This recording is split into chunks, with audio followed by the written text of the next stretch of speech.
los individuos hayan visto a los demás como iguales. Como iguales los vemos ahora desde el punto de vista de los derechos y de las sociedades en las que estamos, pero en los 17 siglos previos de historia, si no los millones de años anteriores, al que veíamos enfrente lo veíamos como un igual, lo veíamos como un enemigo, como un peligro, como un riesgo. Claro. No sé, yo creo que es que eso tiene mucho más peso en nosotros de lo que nos gustaría que tuviera. Claro, en efecto, la tendencia es, como tú dices, el individualismo máximo y el que un poco de bien para mí me sale a cuenta provocarle mucho mal a otros, para que, como dices, hayamos llegado a la conclusión de considerar a todos los seres humanos iguales, que también es un mecanismo evolucionista. Lo que pasa es que es una inversión muy a largo plazo el considerar a todo el mundo igual y darle todos los mismos derechos. Para la supervivencia de la especie es muy beneficioso, pero como dices, el gasto energético y el gasto social que lleva hace que la gente esté siempre la tendencia de decir no, voy a ocuparme de mí mismo y ya está, de que todos estemos. Aún esto de ser como creo que era Michael Douglas en Un día de furia. No sé si era Michael Douglas, bueno, da igual, no es tampoco relevante. Yo no creo que sea por egoísmo, ¿no? Es más una conducta automática. No, yo he dicho que sea egoísmo. Bueno, no, lo he mencionado yo, sí. Es un comportamiento natural. No, pero en general el ser humano suele ser bueno, pues suele percibir a los demás como buenos. ¿Sí? Sí, los estudios dicen que sí, que el ser humano, cuando evaluamos a los demás, los vemos como buenos. Claro, pero también nos evaluamos a nosotros como seguramente más buenos de lo que seamos. Pero Entonces, yo creo que en estos experimentos no es una cuestión de evaluarte a ti como bueno o malo, es una cuestión simplemente de respuesta automática que pasa por la misma y que hay una autoridad que a ti te dice que tienes que hacer algo y la difusión de la responsabilidad, en el último caso, no eres tú el que está dando la orden. Claro, es que ahí se juntan otros factores, como por ejemplo el que desde nuestra más tierna infancia se nos enseña que hay gente que tiene una autoridad sobre nosotros y que esa autoridad debe ser obedecida. Claro, entonces, que sigas y tú automáticamente. En efecto. Yo pienso que es que hay dos factores que son el poder, que se ha estudiado poco en psicología social. Es que la autoridad es el máximo poder representado. Y en organizaciones, también el poder, lo que en teoría genera una estructura, un organigrama, etcétera, etcétera, pero está poco estudiado. Yo creo que tanto el poder, quizá la cosa más horizontal del amor y todo eso, o del apego ha sido más estudiado, pero el poder no, es una cosa más vertical, ¿no? Y por medio está la gente que cree en la racionalidad y todo eso, que es un tercer factor, pero hay otros dos que no están demasiado, que son para racionales, ¿no? Tanto el poder como el afecto, el amor o algo así. No tienen que ver con el individuo, es decir, ahí en eso yo creo que se diluye mucho el ego de una persona y está funcionando de otro modo. Y ese otro modo no es ni menos ni más, simplemente es algo que no está estudiado. O sea, cuando la persona funciona de modo no autocentrado, sino más bien, pues, no sé, vía algún tipo de conciencia colectiva o pensamiento grupal. Bueno, Milgram lo llama el estado de agencia. El estado de agencia es el estado en el que un individuo cede su personalidad para ser un autómata, por decirlo así, al servicio de la autoridad. Lo llama así, state of agency en inglés. Y él habla un poco de unos factores y de cómo cambia el pensamiento del individuo, pero es un factor que está ahí. Las teorías más básicas de por qué hemos hecho las empresas modernas, las organizaciones, es precisamente la teoría de la agencia, de la gente, ¿no? El gerente es un agente contratado por los accionistas y sus propietarios para controlar, o sea, es un agente, ¿no? Entonces ahí hay como un poder derivado y todo eso, y eso es el origen un poco de lo que yo clase de cosas de organizaciones, ¿no? Y de ahí nace la historieta, ¿no? Sí, básicamente. Jorge, querías... Nada, yo felicitarte, me ha encantado tu presentación, de bebé, y no conocía la película, pero me han dado muchas ganas de bajarlo, verla, eso, y casualmente yo ahora estoy leyendo un libro, ya sabéis que yo soy muy friki y leo cosas muy raras, y es un libro de un catedro de historia del arte, y va sobre mitología, de imágenes, en relación pues eso, a las huestes angelicales, y habla pues eso de la dualidad del bien y el mal, y tiene que ver pues un poquito con esto en razón de algunos mitos que describen en el libro. Por ejemplo hablan pues eso, que un ángel está absolutamente sometido a la autoridad divina, no puede desobedecer. En el momento de desobedecen, cae en desgracia y tal. Y una de las leyendas que describe de Lucifer, que era el arcángel favorito de Dios, fue precisamente por contravivir el primer mandato de eso, que era contrario a otro que recibe después, que era: jamás te arrodillarás frente a otra cosa que no sea tu Dios. Y cuando crea al hombre dice: arrodíllate frente a la nueva criatura y tal. Y entonces, por amor, por amor a Dios, desobedeció, porque era de hoy, y desobedeció, y eso fue lo que le hizo caer en desgracia. Eso es el mito, uno de los mitos de leyendas gnósticas y tal.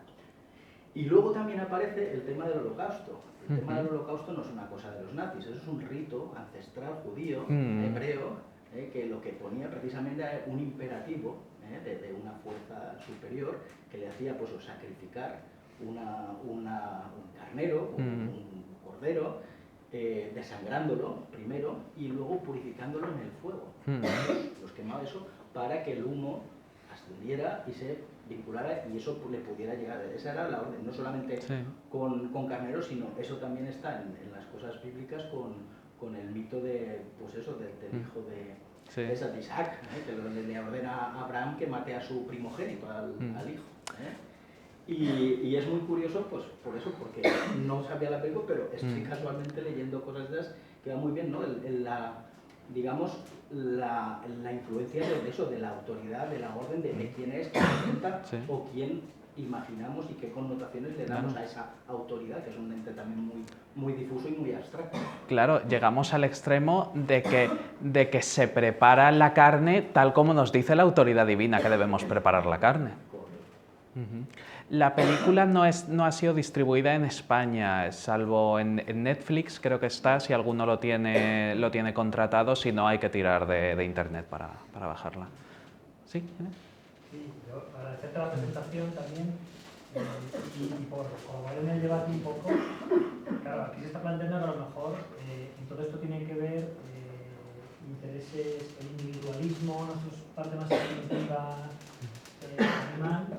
Pero yo creo que la explicación de los comportamientos tiene más que ver con el regalismo y con dos palabras que has dicho, la economía de esfuerzos y el colectivo, ¿no? Quiero decir, en psicología social hay muchísimos experimentos en esta misma línea, algunos muy sencillos, por ejemplo, poner a 4 estudiantes en hacer experimentos de cultura general y 3 eran ganchos y tan sencillo como eso, preguntarles cualquier cosa sencilla y si los otros 3 decían algo diferente, solo por la sensación de deseabilidad social, decir mal la respuesta, ¿no? Por no quedar de tonto o por sentirte integrado o lo que sea. Entonces, esto no se hace daño a nadie, pero claro, pues el pasar de ahí a poder, con la deshumanización, hacer daño a otra persona o con la autoridad, pues hay una línea muy fina, ¿no? Pero yo creo que la cuestión es el regalismo, el poder vivir en comunidad de forma fácil hace que difumines tu responsabilidad, ¿no? El incumplimiento de las normas, al fin y al cabo, obedecer la autoridad es cumplir una norma.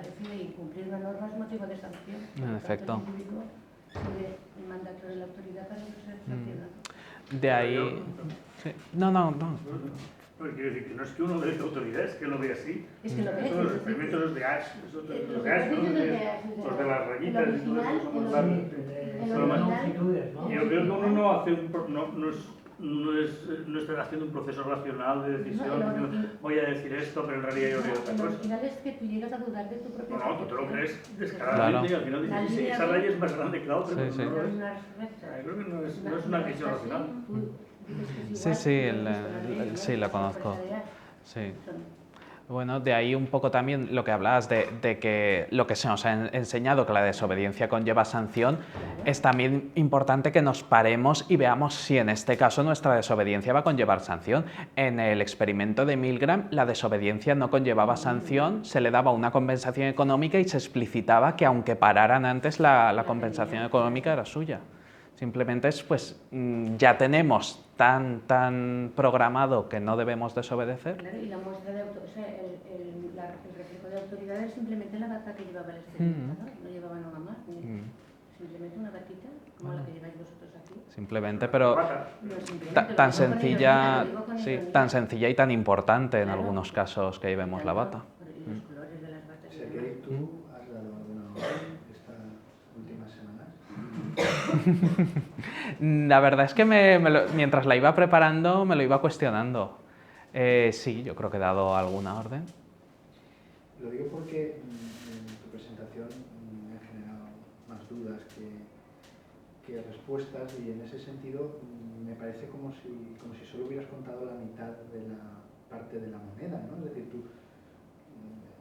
¿solo las órdenes son para hacer daño? No, para nada. Obviamente, yo diría incluso, llegaría a decir que la mayoría de la autoridad y la mayoría de veces que nos sometemos a la autoridad es algo que puede ser, o sea, que no que puede ser, que es beneficioso tanto para nosotros como para terceros. Incluso cuando podamos, hablando del ejemplo de la sala de agudos, cuando podamos realizar órdenes que sabemos que le pueden causar un cierto disconfort a, por ejemplo, un paciente. ¿Cuando tú has ordenado sujetar a un paciente estas últimas semanas? Sí, sí.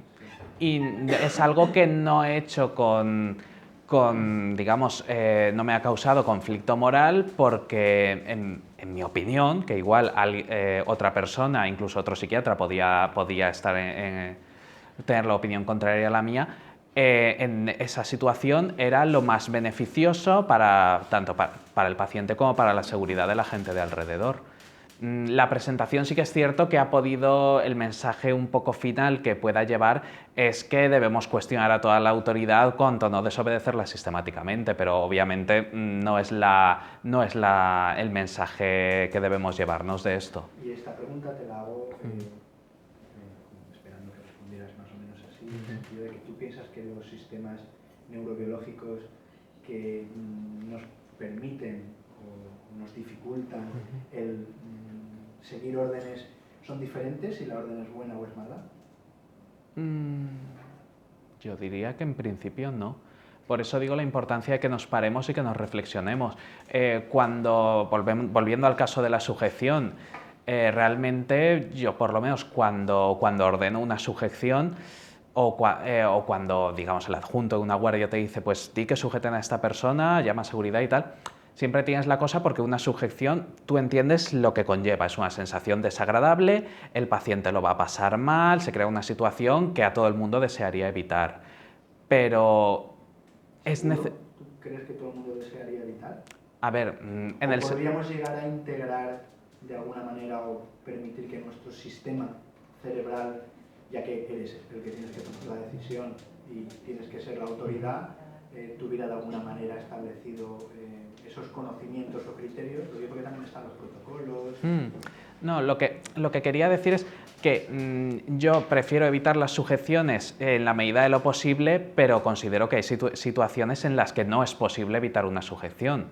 Entonces, aunque no es algo que sea deseable, en el momento que es necesario hacerlo, yo a título personal la ordeno y duermo perfectamente esa noche. No es algo que me resulte traumático ni que me resulte conflictivo.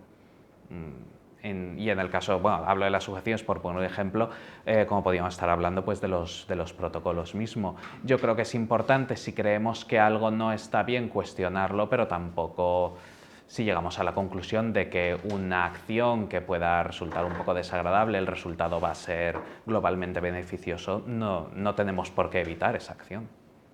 Yo creo que la pregunta que ha hecho Gonzalo tiene mucha liga, ¿no? Tiene mucha liga, es decir, ¿tenemos un sistema de reconocimiento diferente para las órdenes buenas o para las malas? Claro que no. Claro que no. Pero tenemos un sistema activado permanentemente, yo creo que permanentemente y con más intensidad que este otro, de obedecer. Tenemos activado el botón de desobedecer, de ir a la nuestra, ¿no? El botón de ir a la nuestra, yo creo que es mucho más importante y que valdría la pena hacer también un experimento de este estilo para ver cómo las personas son rebeldes por naturaleza, ¿no? O sea, que eso de que la sumisión a la autoridad es lo que solemos encontrar. Yo creo que no, eso no es verdad. Yo creo que lo que solemos encontrar con más frecuencia es la discrepancia, ¿no? El no estar de acuerdo. Somos especialistas en no estar de acuerdo, en desobedecer, en ocultar nuestras intenciones, en disimular, en hacer como que no hemos oído. Hoy estaba yo hablando con una persona del servicio y me decía, es que tendríamos que hacer una reunión para aclarar estos extremos, ¿no? Y yo le decía, sí, podemos hacer la reunión, pero no se hará. Porque yo ya sé que no se hará. Por lo tanto, como yo ya sé que no se hará, lo mejor es no hacer ninguna reunión, sino utilizar otro mecanismo envolvente, ¿no? Es decir, los que el día de mañana tengáis la autoridad en algún ámbito de vuestra vida, tenéis que saber que lo que tenéis que esperar de los demás es el sabotaje. ¿No hay correas? No las menciones, el sabotaje. ¿No has hablado bastante con el paciente? Convéncelo. ¿No le pincharemos? Lo que hay que esperar es El celador se ha ido. Y no conscientemente. vuestras vacaciones. Quiere decir que hay muchas maneras de sabotear algo, ¿no? Son sabotajes, digamos, pasivos, ¿no? No habíamos quedado que... Ah, sí, sí, sí. Pero no. Yo creo que la clave puede ser que tú la hayas nombrado. Y esa quizás a mí ha sido la respuesta que más me ha gustado, ¿no? Y es intentar entender esto desde la evolución, ¿no? Entonces, probablemente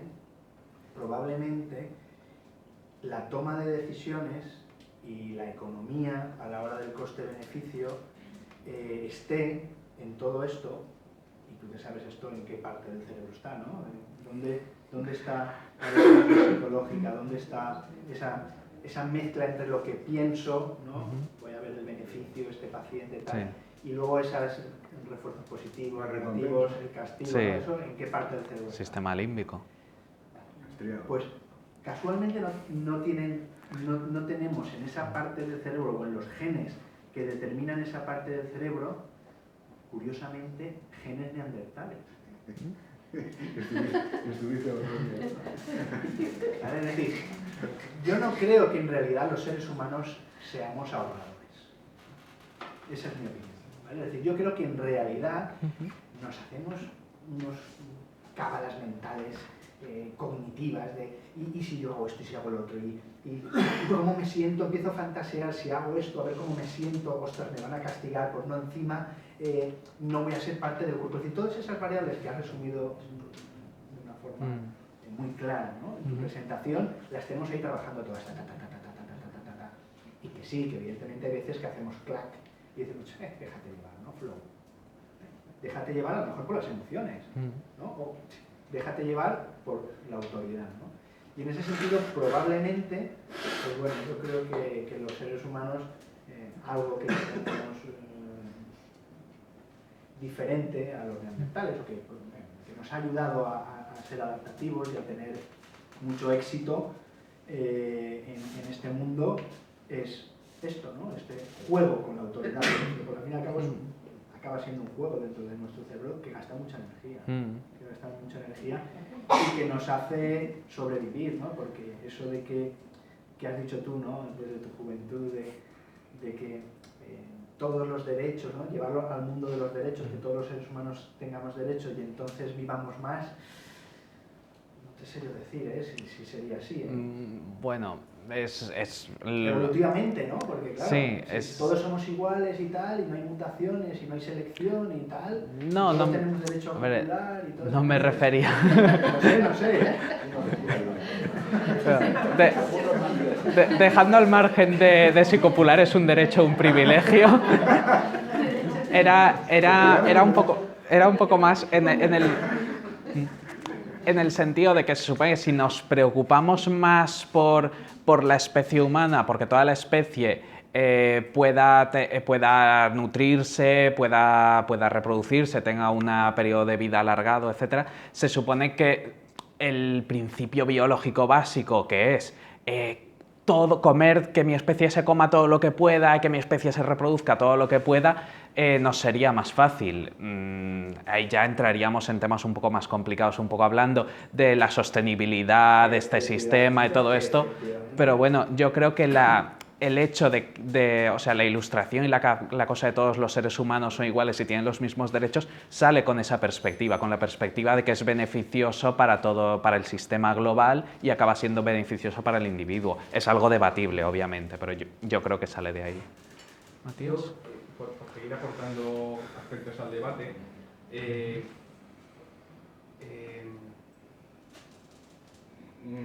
discrepo de estas últimas dos intervenciones porque creo que el foco de lo que tú estabas hablando no es tanto de cuando yo doy una orden o no la doy, sino de cuando yo obedezco o no obedezco. Y cuando yo obedezco es cuando, como tú bien has señalado, es la autoridad percibida. Es decir, claro que todos intentamos escaquearnos, excepto cuando nos sentimos integrados en el grupo, que es lo que tú decías. Si lo que me sugiere esa autoridad, para mí es autoridad, porque yo puedo creer en la autoridad, pero si a quien yo le doy la orden no me considera autoridad suficiente o no me tiene integrado como tal, por miles de motivos. Como el que sea residente. Por mi enemistad, por cuestiones de filias, de fobias, por miles de motivos. Pero la clave está en ser una autoridad percibida, ¿no? Entonces, también creo que todos los ejemplos que tú has puesto y todos los ejemplos de barbaridades que se han hecho a lo largo de la historia es porque han sido muy hábiles y muy inteligentes los sistemas autoritarios en generar justamente a toda la población la sensación de pertenencia al grupo y de que no había por qué pararse a pensar y a discutir las decisiones. Eso está muy pensado, pero muy pensado por parte de la autoridad. Los individuos se dejan hacer por no discrepar, no enfrentarse, no lo que sea.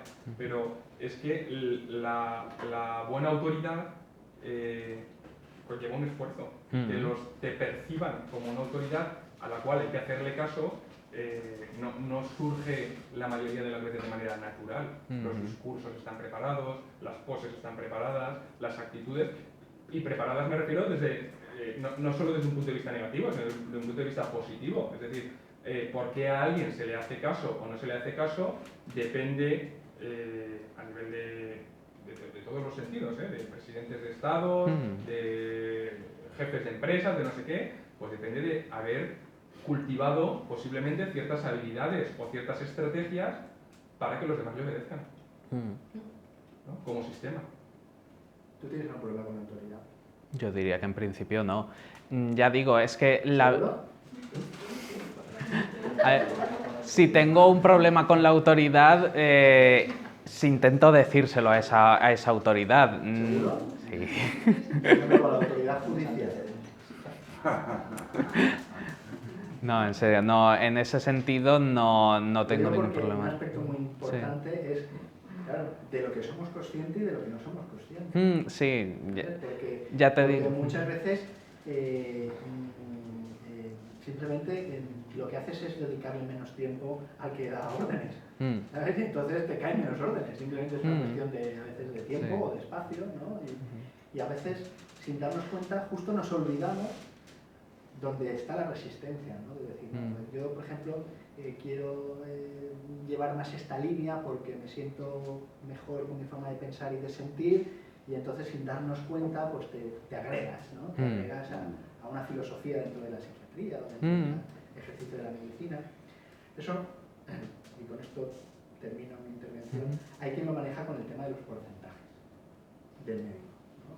Entonces, en ese sentido, eso oscila durante la residencia, durante el ejercicio, ¿no? Y hay veces pues, que uno necesita más aumentar el porcentaje de ser médico, ¿no? De ponerse la bata, la autoridad del médico, y recurre más a los conocimientos de la medicina, de la ciencia, del up-to-date, todas estas cosas. Y luego hay otras veces que tenemos que recurrir pues, a obedecer a otras cosas, ¿no? Pues vamos a obedecer al juez, ¿no? O vamos a obedecer al dinero, ¿no? Y nos hacemos un poco más en ese sentido. Sí. Bueno, yo creo que para terminar me gustaría agregar algo, y es algo relacionado con la idea esta de la sumisión a la autoridad, de estos experimentos, y a mí me parece que estos son casos extremos, ¿no? Son casos extremos. Lo que nos... Hombre, yo no sé si habéis hecho la mili vosotros. No. ¿Quién aquí? Bueno, Solo quedan dos. La he boicoteado. Solo quedan dos. Pues los que habéis hecho la mili ya sabéis lo que es estar de alguna manera Arrestados permanentemente, ¿no? Y desnaturalizado, porque en la mili te dicen pegar un tiro a ese tío y se lo pegas. Quiero decir que todo eso son casos extremos y entornos extremos. En la vida, digamos, común y normal, lo que sucede es todo lo contrario. Hay una resistencia a la autoridad, una resistencia armada a la autoridad, ¿no? A todo lo vertical, por lo menos en el entorno actual de los países occidentales. Yo lo percibo así. Uno de los grandes problemas que yo veo a la sociedad actual es la falta de la resistencia a la jerarquía, ¿no? Una resistencia armada. No solamente la rebeldía esta que podríamos calificar de adolescente, no, es que se ha puesto el mundo al revés, ¿no? Se ha puesto el mundo al revés de tal manera que todas las opciones parece que salgan del mismo punto de salida, el estúpido y el experto, ¿no? En este sentido lo digo porque que tengamos en cuenta que estos experimentos de psicología social que exploran la obediencia automática, ¿no?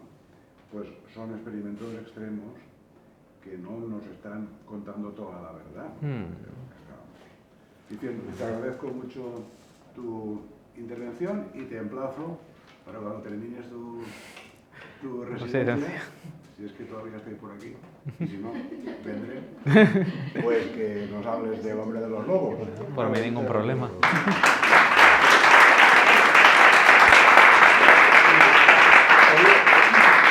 Guárdalo para explicar el super yo, para el año que viene.